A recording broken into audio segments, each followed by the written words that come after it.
Roast brace box office நேயர்களுக்கு அன்பு வணக்கம். நிகழ்ச்சிக்குள்ள போறதுக்கு முன்னாடி லைக், ஷேர், சப்ஸ்கிரைப் பண்ணுங்க. வாங்க நிகழ்ச்சிக்குள்ள போலாம்.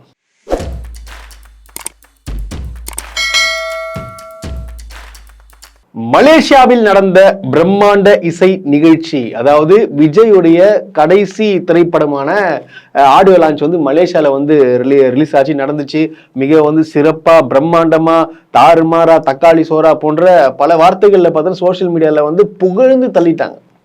அதாவது அது அங்க எப்படி நடந்துச்சுன்னு பாத்தீங்கன்னு வச்சுங்களேன், அதுவும் ஆக்சுவலா ஒரு ப்ரொமோஷன், பக்கா ப்ரொமோஷன்ன்றது தெளிவா தெரியுது.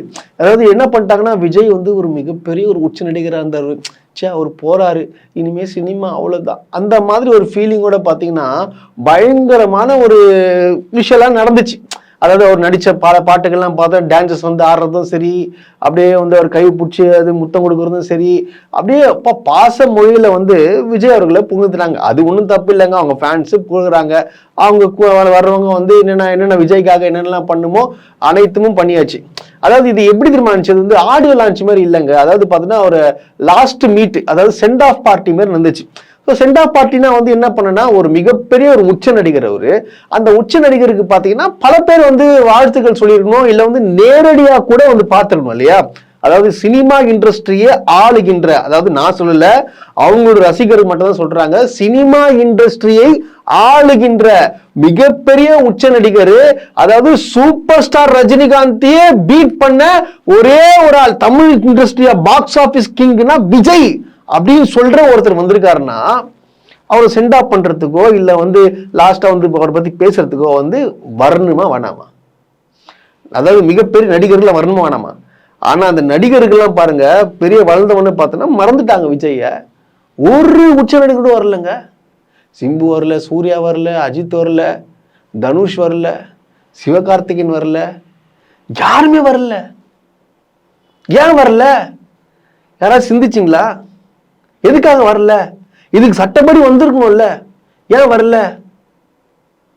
ஏன்னா இவர் மேல வச்சிருக்கிற மரியாதை அவ்வளவுதான். அதான் மரியாதை. அதாவது மரியாதைன்றது நாம என்ன பண்ணணும்னா தானா வரணுங்க, நம்ம கேட்டு வாங்கக்கூடாது.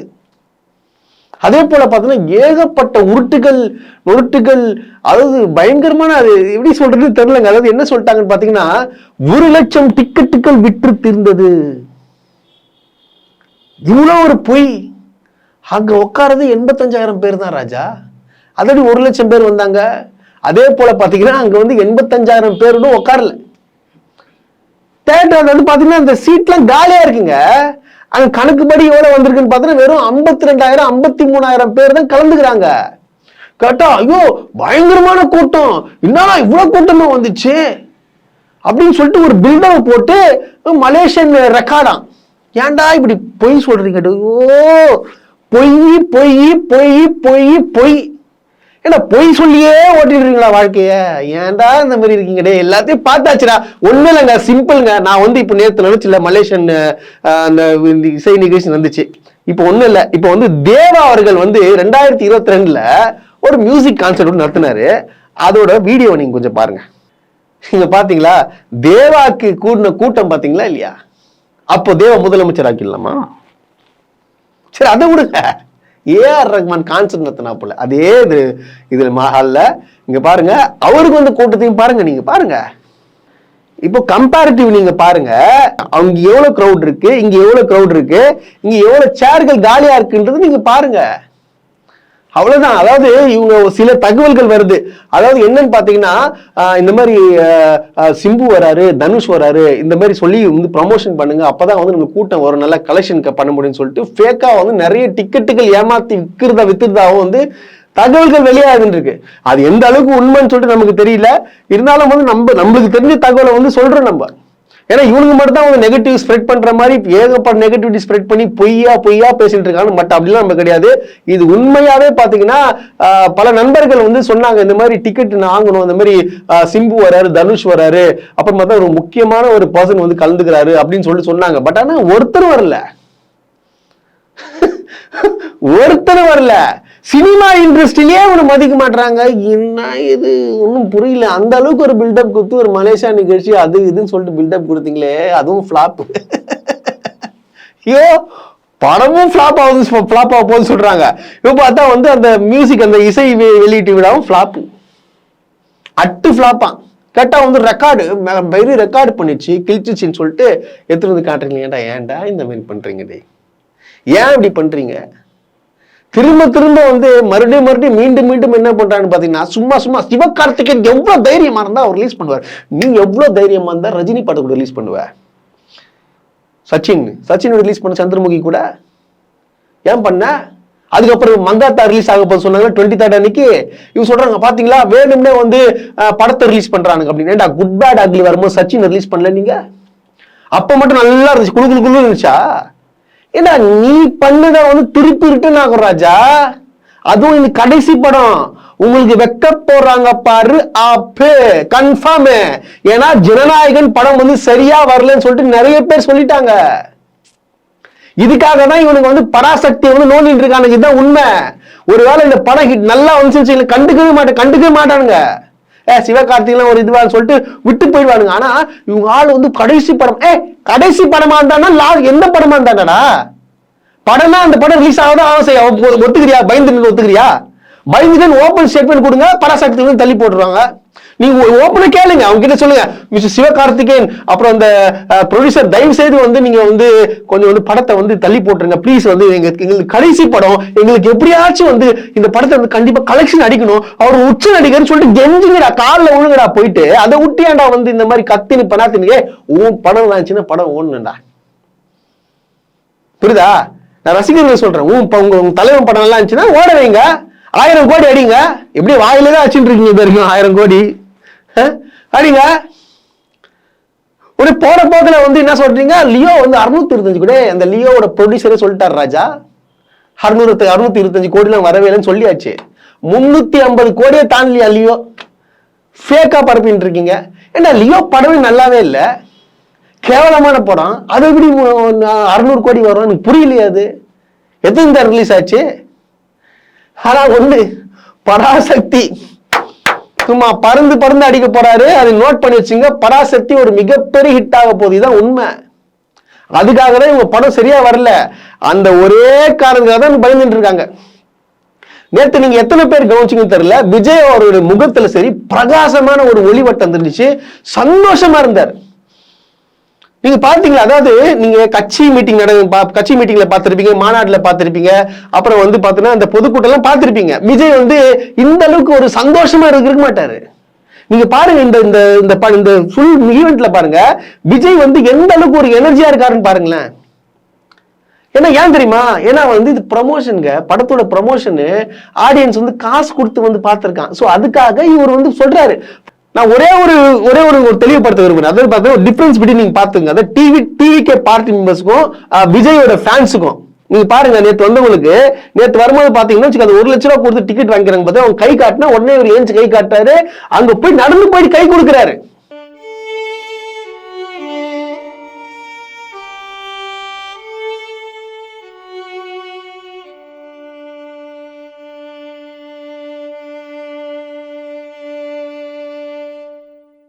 நீங்க பார்த்திருப்பீங்க எந்த அளவுக்கு வந்து ஒரு இது கொடுப்பாங்க, ஒரு சேர் போட்டிருக்கிறாங்க.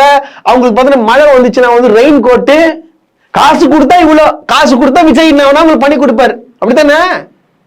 ஆனா வந்து டிவிக்கு பார்ட்டி சேரோட போட மாட்டானுங்க, தண்ணியும் கொடுக்க மாட்டானுங்க. இது அநியாயமா இருக்குது. இதுதாங்க விஜயோடைய உண்மை முகம். இதுதான் அவருக்கு படம் தான் முக்கியம். இந்த படத்து மூலியமா வந்து உங்களை வந்து ஏமாத்திட்டு இருக்காரு. அதாவது ஒரு மீட்டிங்ல, அது நேற்று நடந்த நிகழ்ச்சியில ஒண்ணு பேசுறாரு விஜய், மனசாட்சி இல்லாம 33 வருஷமா எனக்காக நீங்க வந்து உங்க வாழ்க்கை அதாவது எதுவும் இழந்தீங்க. இல்ல எனக்கு புரியல, என்ன இழந்தாங்க அவங்க? வெறும் பணத்தை தான் இழந்தாங்க. ஏன்னா படத்தை கொடுத்து படம் பார்த்துட்டு படம் நல்லா இல்ல ஃபிளாப், அதுதான் வேற விஷயம். அதை மட்டும் தான் இழந்தாங்க.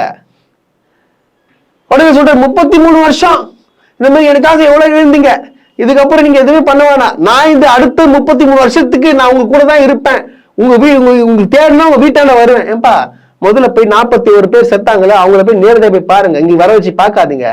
உங்க சொந்த கட்சிக்காரங்க வந்து தற்கொலை பண்ணிக்கின்னு தற்கொலை முயற்சி பண்ணி ஹாஸ்பிட்டல்ல பத்துன்னு இருக்காங்க, போயிட்டு அதை போயிட்டு பாருங்க. அதுக்கே பாக்குறது இது இல்லையா? இங்க வந்து மேடை கழிச்சா வந்து இருக்கிற இதுவா வந்து அப்படியே தினமும் பேசிட்டு இருக்கு. சினிமா விட்டு வரேன். அதாவது என்னன்னா, இவருக்கு சினிமாலேயே உச்ச நடிகர் ஆக்குறது மக்கள் தான். இப்போ வந்து முதலமைச்சர் ஆக்கணும்னு சொல்லிட்டு சொல்றாப்புல. இவர் முதலமைச்சர் புரிஞ்சுக்கோங்க, விஜய்க்கு முதலமைச்சர் ஆனாதான் உங்களுக்கு உதவி பண்ணுவாராம், இல்ல பண்ண மாட்டாராம்.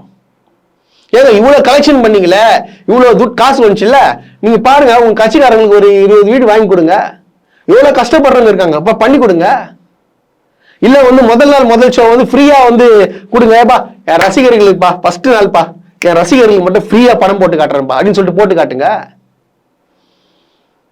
கேட்டா தமிழ் தமிழ் தமிழ் தமிழ்வாரு. தமிழ் தமிழ்னா போய் ஏன்பா கேவிஎன் ப்ரொடக்ஷன்ல போய் கொடுத்துருக்க கர்நாடகாக்காரங்க கிட்ட?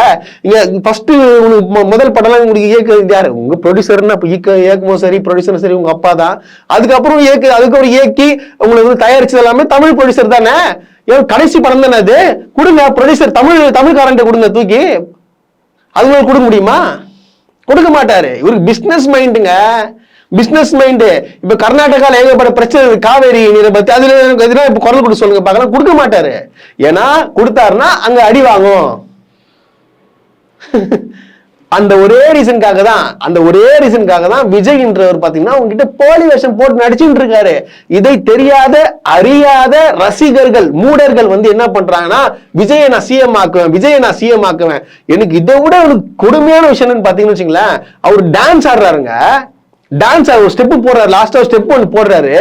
ஒருத்தப்பா என்னமா டான்ஸ் ஆடுறாருப்பா, கண்டிப்பா இவர்தான்ப்பா நான் சிஎம் ஆக்குவேன். டேய் அடிமட்ட முட்டாள் பசங்களா, ஒரு டான்ஸ் ஆடுறதுக்கு சிஎம் ஆக்கிடுங்களா நீங்க?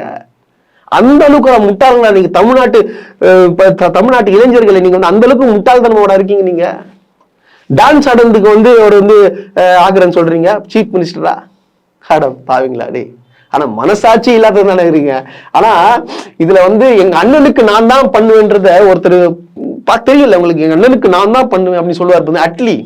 அவரு எவ்வளவு பேர் டுபாகூர் தெரியுமா? இவரும் டுபாகூர், அவரும் டுபாகூர், 2 பேர். எப்படின்னா, அதாவது கொஞ்சம் வளர்ச்சி அடைறதுக்கு முன்னாடி சூப்பர் ஸ்டார் ரசிங்க நானு. எங்க அண்ணன் ரஜினிகாந்த் எனக்கு எல்லாமே சொன்னவர் தான் விஜய். உங்களுக்கு எல்லாருமே தெரியும். எல்லா படத்துலயும் பாத்தீங்கன்னா வச்சுக்கலாம், தொடக்கத்துல எல்லாம் பாத்தீங்கன்னா ரஜினி பேரை யூஸ் பண்ணி வந்தா போல, இப்போ வந்து ரஜினி எதிரியாக்கிட்டா போல. அதே மாதிரி இந்த அட்லி இருக்கிறார், அட்லி அது ராஜா ரவி படம் ரிலீஸ் ஆச்சு தெரியுமா? அப்போ வந்து கேட்டாங்க உங்களுக்கு யாரை பிடிக்கும் கேட்டா, ரஜினி ஃபைடுங்க, ரஜினி ஃபைடு, ரஜினியன், ரஜினி வெறியன் அப்படின்னு சொன்னவரு. எனக்கு வந்து ரஜினியன் அப்படின்னு சொல்லுவாங்க, ரஜினி வெறியன் அப்படின்னு சொல்லுவாங்க. அதை தாண்டி ஏதாச்சும் ஒரு வார்த்தை இருந்தால் அது தேடி பிடிச்ச அதுனா அப்படின்னு சொல்லணும். எனக்கு அவ்வளோ பிடிக்கும். அதான் ஒரு விஷயம் பிடிக்கும்ன்றது எவ்வளோ பிடிக்கும்னு சொல்லவே வேணாம், அது அவ்வளோ பிடிக்கும். ரஜினி சார் அப்படின்னு சொன்னீங்கன்னா, டக்குனு ரஜினி சாரோட படம் போட்டிங்கன்னா எல்லா வேலையும் விட்டு உட்காந்து பார்ப்பேன். அவர் சின்ன சின்ன ஒர்க்லாம் அவரோட இதை கூட நான் நோட் பண்ணி அப்படியே ஃபாலோ பண்ணணும்னு நினைப்பேன். ஒருத்தவங்ககிட்ட எப்படி பேசுகிறாரு, எப்படி கை கொடுக்குறாருன்னு. ஸோ அவரை காப்பி அடிக்கிறதுல தப்பே கிடையாது. ஏன்னா அவர் எனக்கு பெரிய லைஃப் டைம் இன்ஸ்பிரேஷனு. அதுக்கப்புறம் பார்த்தோன்னா விஜய் கூட வந்து போனது வந்து பார்த்தோன்னா, ரஜினின்ற பேரை வந்து ஒரு வார்த்தை கூட எடுக்காத ஒரு ஆள் தான் அட்லி. நீங்க பாத்தீங்களா, இவங்க கூட இருக்கிறவங்க எல்லாமே சாடிஸ்ட், சுயநலவாதிகள், தன்னை உயர்த்து விட்டவங்க மறந்துடுவாங்க. அதான் உண்மைங்க. உங்களுக்கு அட்லிக்கு வந்து யார் வந்து முதல் கதை சொல்ல வச்சான்னு தெரியுமாங்க? ஃபர்ஸ்ட் போயிட்டு ஒரு டைரக்டரா இன்ட்ரோடியூஸ் பண்ணி அவர் வந்து இந்த மாதிரி கதையெல்லாம் வச்சிருக்காரு, நீங்க கேளுங்க சொன்ன யாரு தெரியுமா? சிவகார்த்திகேயன். அது அப்போ சொன்னாரு. இப்போ எப்படி மறப்பான்றது எல்லாம் இந்த வீடியோ மூலமா நீங்க பார்த்து தெரிஞ்சுக்கலாம். அட்லியோட உண்மை முகத்தெல்லாம் நீங்க பார்க்கலாம். ஏன்னா இந்த மாதிரி ஆட்கள் தான், இந்த மாதிரியான ஆட்கள் தான் விஜய் கூட இருக்கிறாங்க. வேற யாருமே இருக்க மாட்டாங்க. ஏன்னா யாருக்குமே நல்லது செய்யலங்க. சினிமா இண்டஸ்ட்ரி பொறுத்த வரைக்கும் விஜய் அவர்கள் வந்து ஒண்ணுமே பண்ணல. இதுதான் உண்மை. இது தெரியாம வந்து விஜய் என்ன நான் மீண்டும் சொல்றேன், விஜயை பார்த்து ரசிங்க. உங்களுக்கு பிடிச்சா ரசிங்க. அவர் ரசிக்க கூடாது, அதெல்லாம் வந்து யாரும் சொல்லவே கூடாது. அதெல்லாம் அவரை நம்பி உங்களோட வாக்குகளை செலுத்தாதீங்க தான் நான் இப்போ வரைக்கும் நான் சொல்லிட்டு இருக்கோம். நாங்க எல்லாரும் கேக்குறீங்க, எதுக்கு நீ விஜயை பத்தி மட்டும் பேசுற? விஜயை பத்தி மட்டும்தான் பேசணும். ஏன்னா விஜய் தான் இக்கால இளைஞர்களை வந்து யோசிக்க விடாம தன்னுடைய சினிமா படத்தை அவங்க வந்து காட்டி ஏமாத்தி அவங்க வந்து வேற வழியில கொண்டு போயிட்டு இருக்காரு. நான் கண்டிப்பா தடுக்கணுங்க. இதெல்லாம் தடுக்கணும், விடக்கூடாது. இல்லைன்னா வந்து இது தமிழ்நாடே சீரழிஞ்சு போயிடும். இது ஓப்பன் டாக். இது தமிழ்நாடே சீரழிஞ்சு போயிடும், விடவே கூடாது. இது அது போல பார்த்தோன்னா நேற்று, அதாவது ஒரு 2 நாள் தங்கிட்டா போல மலேசியால தங்கிட்டு பார்த்தா, நேற்று வந்து சென்னை விமானத்துக்கு வரும்போது பார்த்தோன்னா ஒரு கூட்டம் வருது. கூட்டம் வந்து பார்த்தோன்னா விஜய் வந்து தடுக்கி விழுறாரு. இதை பாருங்க, இது எப்படிலாம் வந்து மாத்திரான்றது. அது கீழே விழுறாருல, என்ன சொல்றான், ஜூம் பண்ணி காட்டுறான், இங்க பாருங்க ஒரு நீல கலர் சட்டை போட்டிருக்கான் பாத்தீங்களா, இவன் தான் வந்து புடிச்சு தள்ளி விடுறான், இது யாருன்னு விசாரிங்க. டேய் டேய் முட்டா பசங்களா, அவரு கூட்டம் வராரு, தடுக்கி கீழே விழுறாரு, அவரு கீழே விழுறாரு தெரிஞ்சு அவன் என்ன பண்றான், அவரு கை போடு, நீங்க பாருங்க வீடியோ பாருங்க, கை போடு புடிச்சு தூக்குறாங்க.